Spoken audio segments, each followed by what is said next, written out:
Hello students, welcome. In today's session we will start with the new unit, that is JavaScript, and today we will discuss about introduction to JavaScript. So JavaScript, it is a scripting language used to make dynamic web pages. We can create dynamic web pages by using Java. So JavaScript, it is one of the popular programming language which is used today to create dynamic web pages on the client side. So we will study about JavaScript. So let's start. JavaScript was developed by Netscape, and the original name of the JavaScript, it was Mocha, but it was soon renamed with the name LiveScript. So original name of JavaScript what we have today, it is called as Mocha, but soon it was renamed as LiveScript. But in late 1995, this LiveScript became a joint venture of Netscape and Sun Microsystem. Both Sun Microsystem and Netscape together decided to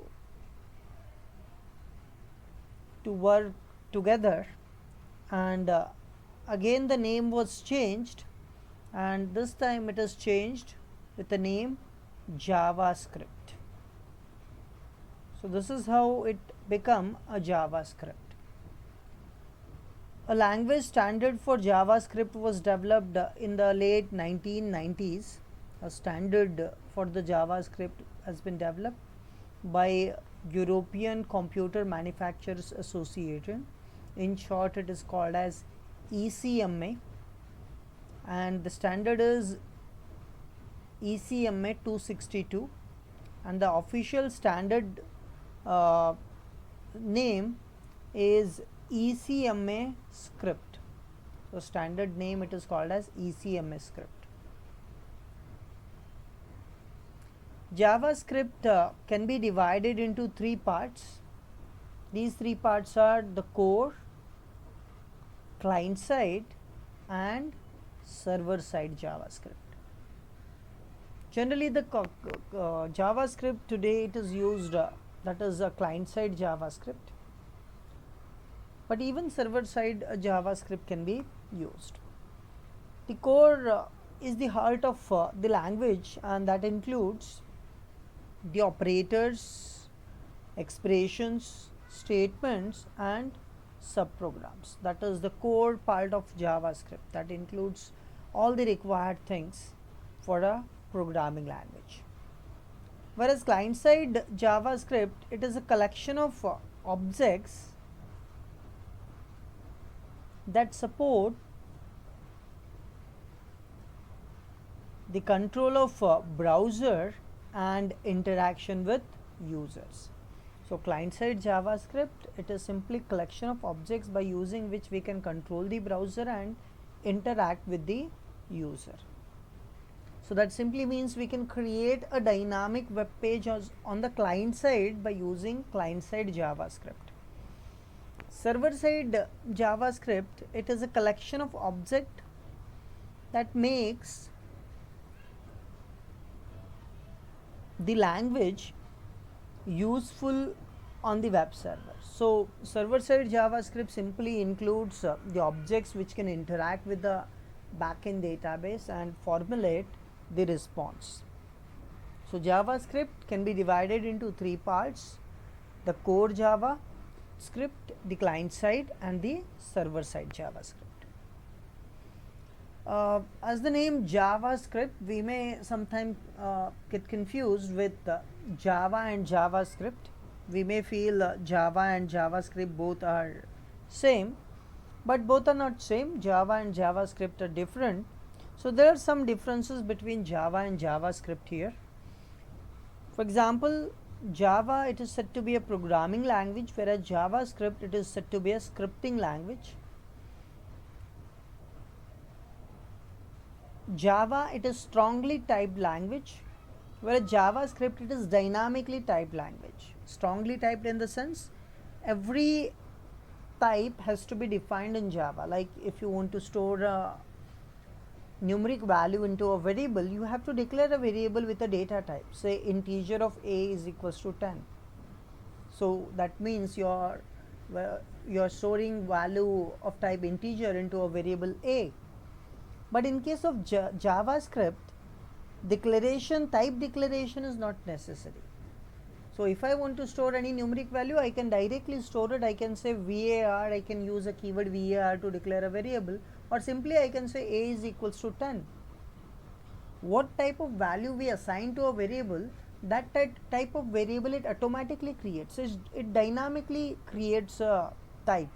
That is why it is called as dynamically typed language. In case of Java, it is strongly typed language. The types has to be defined first, then the values are assigned. Whereas in case of JavaScript, the type is inferred from the value itself. Then types are known at compile time in case of Java, whereas compile time type checking is impossible, because as we have seen, directly the type is inferred from the value which we are storing into it. So at compile time we cannot check the type in case of JavaScript. In case of Java, types are known at compile time. Objects in Java are static. JavaScript objects are dynamic. Objects in JavaScript are dynamically created. In Java, objects are static. Next, collection of data members and methods is fixed at compile time in Java. As we know in the class, we have the data members and methods, and the number of data member and the method, it is fixed. Once it is declared, it will not change. But in case of Java, the number of data members and methods of an object can change during execution. We can add additional data members into an object, or even methods into an object at runtime. Java, it is object oriented programming language, and JavaScript, it is object based language. So these are some differences between JavaScript and Java. Now, uses of JavaScript. The JavaScript was initially introduced to provide programming capabilities at both the server and client ends of web connection.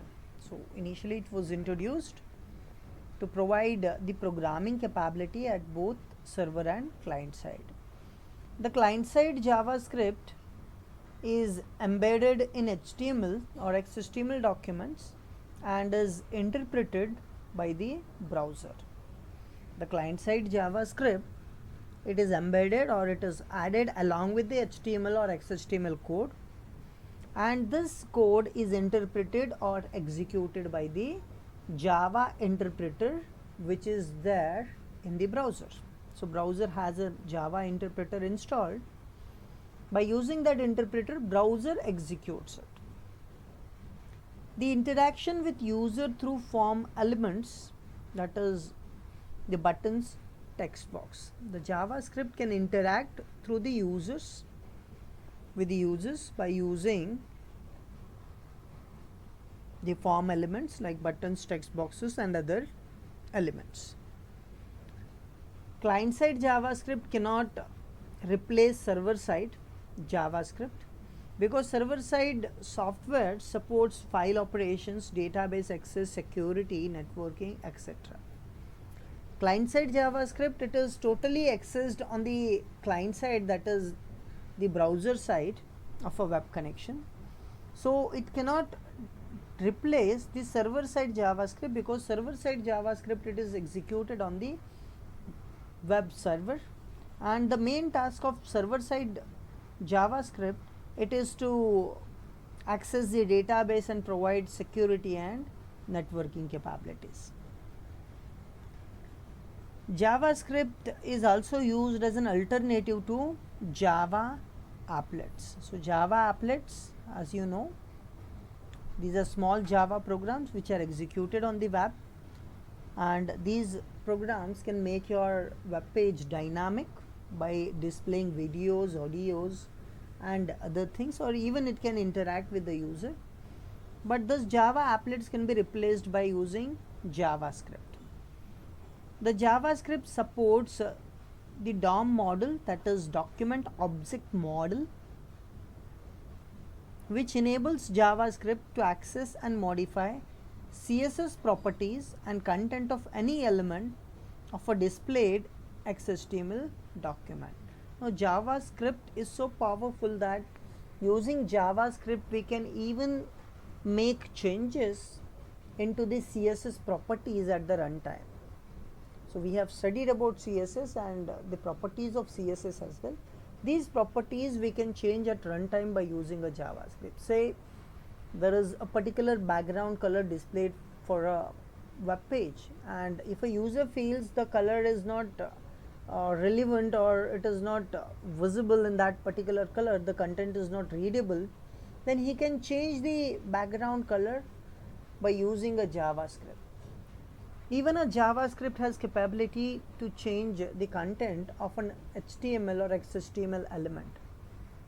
So the content can be dynamically changed at runtime by using JavaScript. Okay, so these are some of the uses of JavaScript.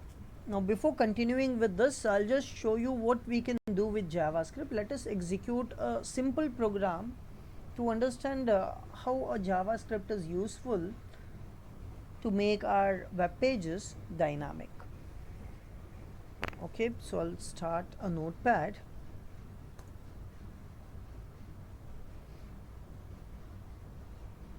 Okay, I already have a program here. You can see here, this is my HTML file, and inside the HTML file, inside the head, we have a tag called a script tag. So inside the script tag, open and close, we declare a JavaScript. So this is our JavaScript code. So this is a JavaScript code which is included inside a script tag. See, JavaScript is not HTML. So JavaScript cannot be directly included in the HTML file. It has to be included inside a particular tag.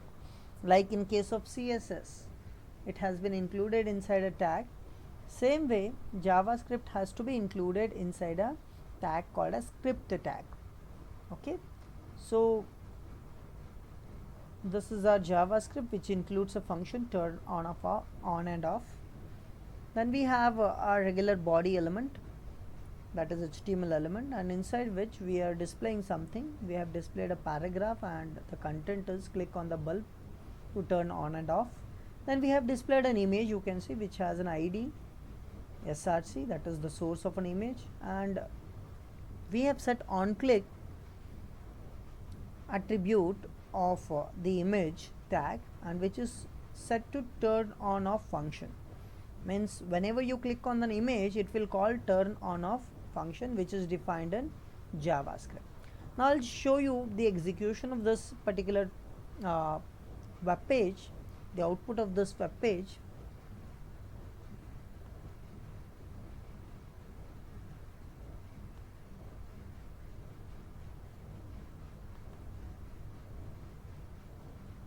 Okay, so the page name, it is this, so I'll just double click it.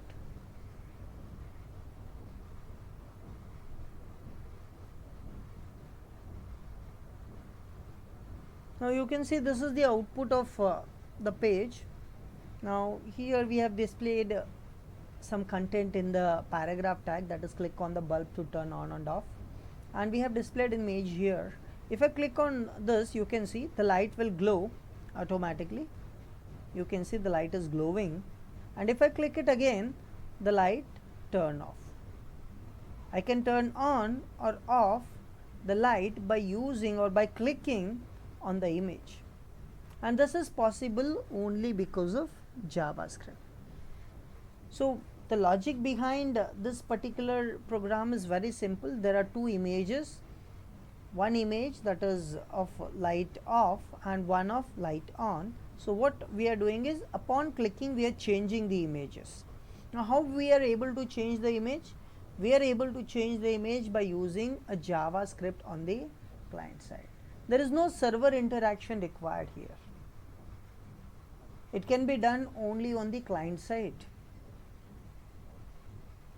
Without JavaScript, if we have to do it, we have to use a server side language for doing this. In this case, the request has to be sent to the web server which is on the remote system, and the remote web server returns us the response, and that is displayed on the web browser. Again, that is a time consuming task, and that requires so much network traffic, because the request has to be sent on the network and it should reach the destination, and again the response should again travel back through the network, and it needs an active internet connection.